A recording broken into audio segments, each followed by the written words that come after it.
I want to give a lot of thanks to our crowd, the Buckeye Walk, the Skull Session, and that was one of the great evenings in Columbus and Ohio State. But I really appreciate that. I mean, and I never want to let that go without telling the fans that. That was tremendous. Also, our student body and the Quick Cows. I mean, it's really cool to watch guys really buy in, and not only your team but the fans. And that was from the bottom of my heart. I want to make sure everybody knows that. And I know that's not a great story, but it is a great story. That was a good thing for Ohio State tonight. Give credit where credit due. Also, I thought the first quarter was a train wreck for our offense, but it was because we're playing very good defense, and they weren't doing a lot different. They came out and they hit us in the mouth. We had to get going, but our offense line eventually took over that game. And we have two good runners right now. We have a quarterback, obviously, it's kind of ridiculous running the ball. And then Carlos Hyde is a guy that is starting to earn a lot of respect, other than that darn fumble. But he's running hard, and then Rod Smith came in and pounded it too. So you can see what we are. We're a kind of a pound you offense right now, which is, I don't mind that. I've not had a lot of those, but I mean, that's a pound you offense. And we still need to do some other things, but we also, opportunity on a couple, I think I had 2 touchdown passes, right? Just 1 touchdown pass, but another one right down to the end zone. Defense, we can get a lot better. Created some turnovers. We can still get a lot better. I'm pleased with their effort, but we all know that we can't give up those kind of yards and that kind of points and win the game. But they fed off each other, and this team's buying in, and they're doing a good job. Far right, over here, Clay. Yeah, Coach, you said this could be a heck of a football team by the end of the year. Did the offense just show up a little early? Because a lot of people say, hey, a new era of offensive football has arrived at Ohio State. I like the sound of that. It didn't feel that way in the first 15 minutes of the game. It was terrible. And I didn't feel we were blocking them. I didn't feel like they were kind of defeating us at the line of scrimmage, but that changed. And people are asking me that. I don't really know what changed, other than our guys played very well. So I'll have something more for you next week on exactly what happened. Far left, Doug. Coach, Braxton Miller said you weren't even sure at the end how many points you guys had scored. Did you just lose track when you scored that many? Braxton said that? Yeah. No comment. I just got caught up in a moment. Caught up in a moment. Is this, when you got here and started evaluating the talent, did you think this would come? Did you think this offense would be here this season with the guys you had? No. I didn't think our offensive line would come to, you're playing a tight end at right tackle. You're playing a bunch of guys that haven't played a lot of football, and be, as honest as I can, they weren't very good. They didn't look the way we wanted them to look in January, and good kids though, good tough guys, and they are, they're the ones that have really developed. I mean, like really developed. And even early in the season, I didn't feel it. I didn't feel us change the line of scrimmage against those early teams, and I'm starting to feel us change the line of scrimmage. And we know how fragile that is. They can have a bad, have a bloody nose tomorrow, and it's not a very good offensive line. So we don't have a lot of depth, but Coach Warner and those guys got something going right now. They're changing the line of scrimmage against some very good defensive lines. Now, the last 2 we played, those are very good defensive lines.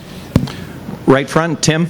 Yeah, Urban, talk about number 1, Roby's pick 6, which kept y'all in the game. I mean, it was getting kind of odd there. Dark day. It was a dark day there for that first quarter. He stepped in front, and I thought Philly Brown on his punt return.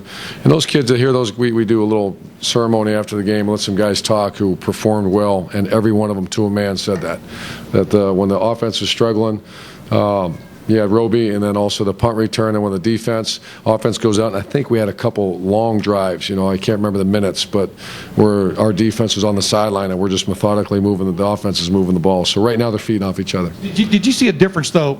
Obviously, first quarter, where, like you said, was a train wreck, and suddenly Braxton went 72 yards.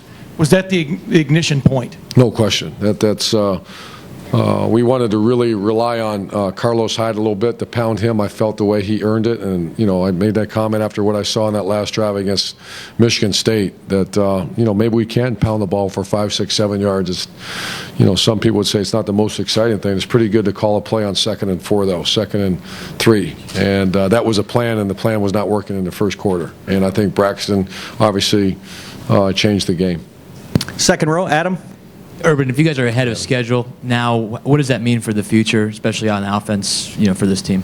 Well, we had a bunch of recruits in that locker room afterwards, so you'd start talking about future. That's the name of the game, is go out and recruit you some players and continue and build and keep going. So I'm very pleased with where we're at, but I've also been doing this long enough to realize that you have a bad week, you have a bad night tonight, you have a bad something. I don't want to be the downer, but we're not there. We have a long way to go, and the good thing is these guys know and they're anxious to get into work tomorrow. That's to a man. They said that tonight. They can't wait to get to work tomorrow. Far right, Austin. Urban, you just touched on Carlos, and you referenced the offensive line playing better. How much of it, though, these yards after contact, the way that Carlos is battling through, is him making some plays for you? I think I'll let you know more. That's a great question. I don't know his post-contact yards, but I also saw the line of scrimmage change. I mean, you could see the line of scrimmage when he was getting into the line of scrimmage. It was 2-3 yards down the field that he's doing that. So that's a big guy like that. You get him started, it's hard to bring down, and he has to get started. He wasn't getting started in that first quarter, but that offensive line did it in the second quarter, third and fourth. 2 more questions. Obi? Coach Obi Stillwell. Hey, you've been known to call guys, say, that's my guy, as guys graduate kind of through your program. Did you get any new guys tonight? Got a bunch of them. I like that. I don't know if I'm prepared to say that. I got a bunch of guys in there right now. I think my guys right now are that offensive line. I mean, I just love them to death. I just to see what they did tonight and to see the reaction in there and know what they've gone through. And that's a great question, but there's more than just one. Last question, Bo. Urban, you said in the lead up to this you wanted this place to be an inferno. Those were two pretty iconic helmets hooking up, and that was a pretty special night. Did you enjoy, and did it live up to what you kind of hoped it would? It sure did. And like I said, I started off that conversation with I asked it to be an inferno, and it started from day one. I mean, or not from whatever time we started, 6 o'clock or 5:30, we came walking down those stairs, and that whole line of people, we closed in the Buckeye walk, because I want these people. I didn't like the first couple weeks. I saw a bunch of people. I saw players with headsets on and not listening to music as they're winding down. That's not what we want. What we want as a fans, it's Ohio's football team. It's a great state of Ohio's football team. Come on and enjoy your players, because they're playing hard for you. So I loved every minute of it. Coach, thank you very much.